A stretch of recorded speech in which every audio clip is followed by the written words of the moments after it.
Hey everyone, it's Nathan Crosby from the Brooks Bandits. Hope you're all well. Really excited today to be talking with a former Bandit who won 2 league championships with this team, plus a national title. Pretty good 3 seasons with Brooks. He just finished his first year with Colgate. Arnaud Vachon joining us from his home in Ontario. How's it going? Thanks for having me. So how have things been? Like everyone, you're probably stuck at home, and you're still doing courses though, right?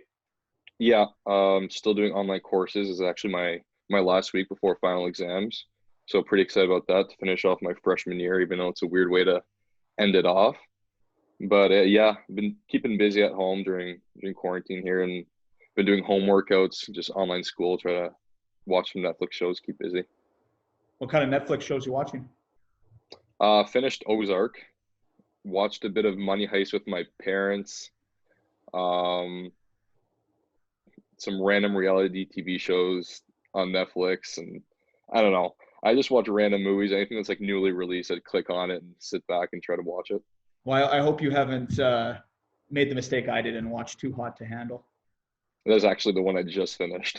I lost the name. That was the reality TV show I was talking about. It was pretty fun.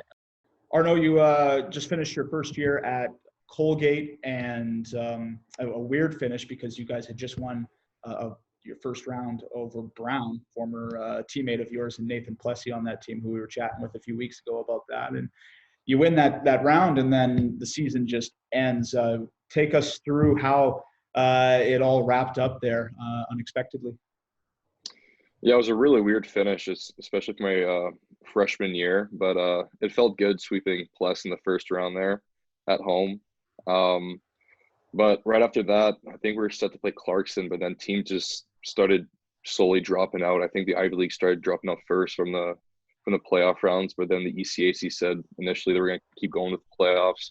So everything started shifting. I think by the end of it, we're supposed to play RPI. So Mash and Bears team, another former Bandits, we're supposed to go to RPI and play them. But then we got the news shortly after that there's going to be no playoffs and everyone should go home. So it was a really weird end for freshman year, but I really feel for the seniors who got their, because some of them, it was their last time playing hockey and they got that cut short. So it really sucked.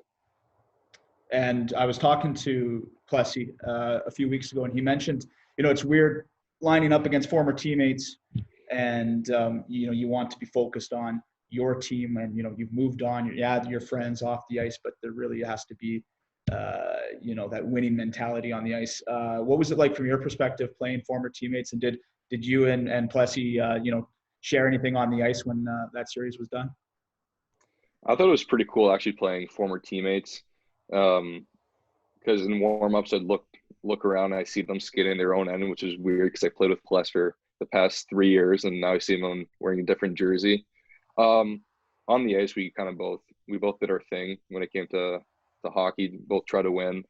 But then we got to meet up after games, and that's something that I tried to do after games, meet up with old teammates, say hello, and that was pretty cool just to see them, see how they're doing and their progress in the NCAA.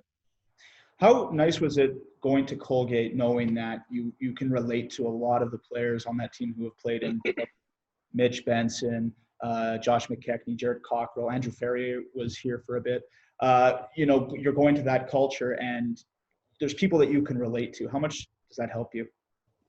Yeah, that was huge, especially the process of even accepting to go to that school. I had a really good relationship with the coaches and seeing their program, but at the same time, I talked to those ex-Bandits that were on the team, and they said how much they loved it, how it was a great program. So just coming in the dressing room the first day and seeing familiar faces was huge, trying to get accustomed to the team culture easily. And I even sat beside Cockrell in the dressing room, and we got to become good friends and talk about Brooks stuff, even though Brooks isn't really a popular team in that dressing room because there's a lot of ex-AJHL players, but it was pretty cool. What's that like? Because, I've seen some other, Colton Young, Bobby McMahon, Evan Schumi. These are guys you played against when you were in Brooks, and, you're in Brooks. Everyone wants to beat you. What's it like then joining forces with them?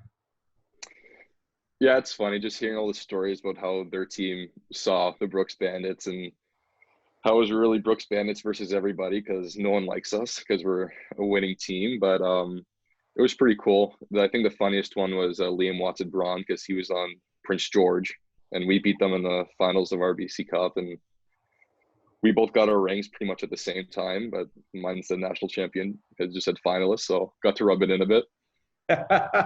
Yeah, that's totally true. It's funny how not only just within our league, but just the fact that we went so long last year and then started playing other leagues, you can start to, form relationships with players from other leagues, which is it's pretty insane to think about.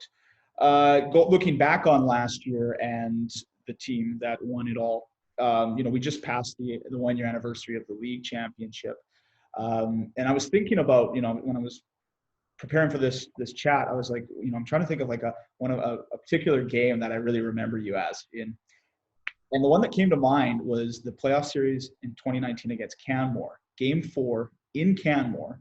Colton Young, by the way, he would have been on the other team. And it goes to overtime, and you scored the OT winner, and it also completed the hat trick for you that game. And I'll never forget your goal celebration from that game, because I think it was one of my all-time favorite goal celebrations, because you scored and literally went off the ice. And yeah, I remember when we were going into overtime in the dressing room, the confidence was high with the team. We knew that if we won that game, then the series was basically over for them. And we were talking about different things, but then as a joke, we said, whoever scores this needs to just skate right off the ice, just rub it into them. And then as soon as I shot it on net and I saw the ref signal that it went in, my immediate thought was just skate right to that door and get off the ice. And it was a cool celebration to see on camera too. Oh, I thought it was awesome. And then, that was it for the series, because you came home and then won. Then, you go to the South Final, beat Okotoks in 6 games, and then sweep Spruce Grove in the league final. What was it about last year's team that you think was just so special? And why do you think you were able to just get better and better as the playoffs went on? I think one thing about last year's team is the culture in the room. We were all so tight.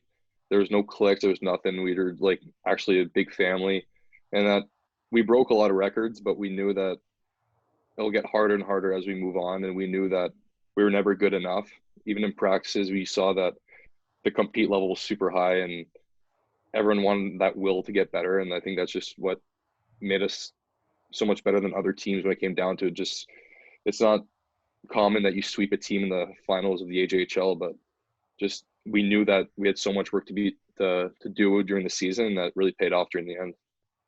Well, we're coming up on the 1 year anniversary of winning the national championship, May 19th, 2019, a really special day for the Bandits and the city of Brooks. An intense game. Arnaud, Prince George, a team that you had all that history with in the last month, playing them in the Doyle Cup.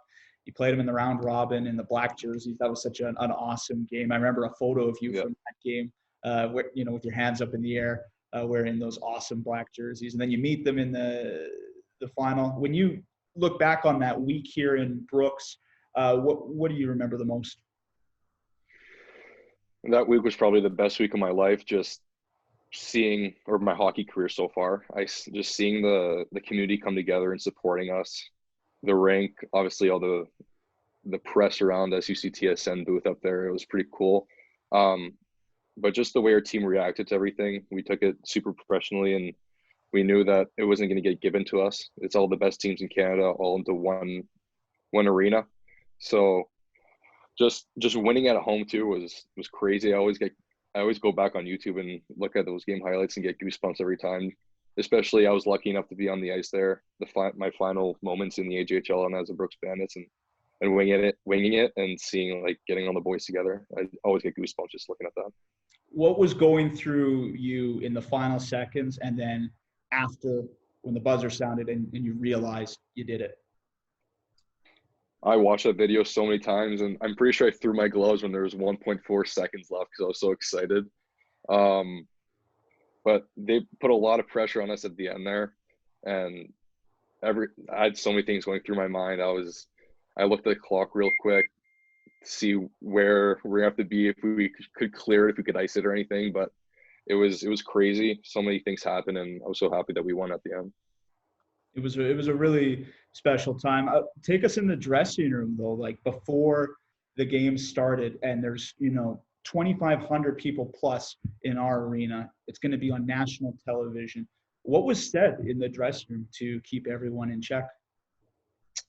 We obviously had our little ritual things that we do before games, and nothing changed. We knew that this was not just another game, because obviously it's the finals. We could be national championships and after 3 periods, but we knew that we still had a job to be done. We didn't want to like be too excited. We just took it 1 period at a time, and obviously we came out hot, and we just had to hold that lead, and that's what we did.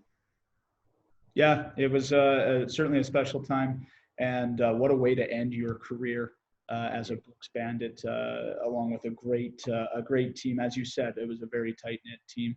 Arnaud, you know that billets are very important to the operation of a junior hockey team. That's how you recruit great players. Is you got to have good homes for them to stay in. And I know you had a really special bond with your billets, Josh and Tia, and you also your roommate Jake Tice.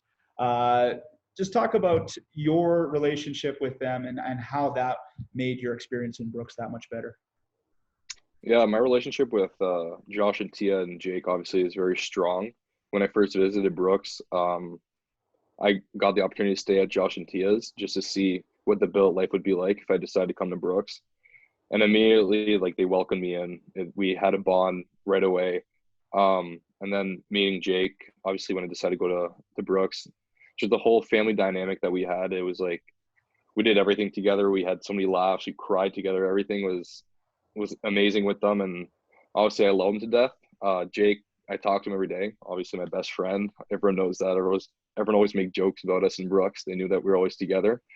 But yeah, I'm really happy I got to meet them. And Josh and Tia, we always try to visit each other because they're from Ontario. But now this whole COVID thing is gonna make that a lot harder. But yeah, I really miss them, and they were a huge part of my success in Brooks. And I'm happy.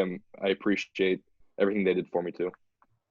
Yeah, I'm sure they really appreciate that, and we appreciate all our billets who take all our players who come in. As you know, we recruit from all over North America, so it's a big ask for some of these families to take in a kid who is very far from home. So I'm sure you can relate to that as well. Mm-hmm. Even getting to meet like the other billets through our billets, like Jana, I know, is close friends with Tia, and getting to meet her, she was so nice, and she took care of us too. If Josh and Tia ever had to go somewhere, and even Schmeichel there, we went to her house so many times with Pless and Ray. It was cool to meet everyone and seeing how every house was different, but how every bond with the billets were so strong. Well said. Arnaud, we appreciate you taking some time to catch up with us. We wish your family and yourself all the best right now during a stressful time. Hopefully things are starting to turn in the right direction, and we can start talking about next season and hockey again. But looking forward to it. Really appreciate you joining us. Thanks for having me.